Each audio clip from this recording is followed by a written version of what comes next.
আলাইকুম বন্ধুরা, তোমরা সবাই কিরকম আছো? ভালো আছো? নিয়ে দেখো আর বাজার তো নিয়ে কি লইয়া আসছে শাক। কেউ নাচের শাক, কেউ পাটার শাক। এগুলা দিয়ে আজকে একটা রেসিপি বানাবো, তোমরা সবাই দেখতে থাকো।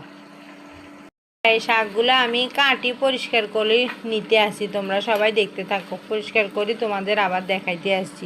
দুই বাসি এই চাও বন্ধুরা, তোমরা চাও এই পাটার শাক এগুলো সবগুলো ধুই লইছি, দেখছো নিয়ে ধুই পরিষ্কার করে জাঁজে পানি জরানেলাই রাখি দিছি। এবার এগুলারে মশারি ডাল আর বুটুর ডাল দিয়ে রান্না করুন, তোমরা সবাই দেখতে থাকো। আমি যে শাক রান্না করুম না, এই শাকের লাগা এসব একটা মশলা রেডি করতে আসি। এনে অল্প একটু রসুন বাটা দিছি, দেখছো নি। আবার এখানে চাও এই গুঁড়ামরিচ দেখছো নি লাল দিয়ে দিছি, একদম লাল লাল গুঁড়ামরিচ দিয়ে দিছি, দেখছো নি। সবাই দেখতে থাকো। চাও এই হলুদের গুঁড়া দিয়ে দিছি, চাও এগুলো হচ্ছে জিরার গুঁড়া দিয়ে দিছি, দেখছো নি। সবাই দেখতে থাকো। আর এগুলো এনে দাও নুন দিয়ে দিছি। এবার এগুলোর লগে একটু পানি দিয়ে দেবো, পানি দিই মশলাগুলো মিশাই লমু। চাও এই পানি দিয়ে মশলাগুলো মিশিয়ে লইতে আসি, তোমরা সবাই দেখতে।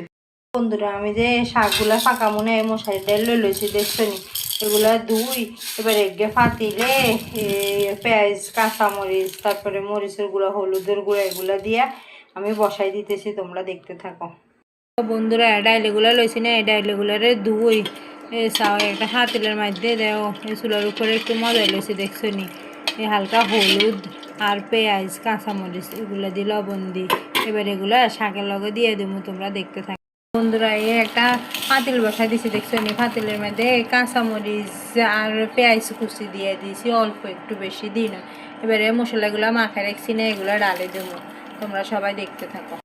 আমি হাইলা বইয়েছি, হাইলার ভিতরে আগের মশলাগুলো দিয়ে একটু পানি দিয়ে কষাইতে আসি, তারপরে ডাইলেগুলো ডালে দেবো, তোমরা দেখতে থাকো। বন্ধুরা জল এগুলা কষা হয়ে গেছে, দেখছো। এগুলোর ভিতরে আমি এগুলার শাক এগুলা দিয়ে দেবো। আর ডাল তো মজা রাখছি না, পরে ডাল দিয়ে দেবো শাক দিয়ে, তোমরা সবাই দেখতে থাকো। মশলা কষা হয়ে গেছে, দেখছো নি। শাক দিয়ে দিছি, এর একটু পরে আমি ডাল এগুলা দিয়ে দেবো, তোমরা সবাই দেখতে থাকো। দেখো বন্ধুরা জোরগুলা টানি গেছে, দেখছো নি। শাকগুলো সিদ্ধ হয়ে গেছে। এবার এটার ভিতরে আমি এই ডালগুলা দিয়ে দেবো, সিদ্ধ করা ডালগুলা। ডালেগুলো যে সিদ্ধ করছি না, দেখছো নি। এই ডালেগুলো এখন শাকের ভিতরে দিয়ে দেবো। শাকের ভিতরে আমি ডালেগুলো ডালি দিচ্ছি, দেখছো নি। দিয়া এবার শাকেগুলার জলেগুলা কমাই লইলে শাকেগুলো হয়ে যাবো, তোমরা দেখতে থাকো, তোমাদের দেখাইতেছি।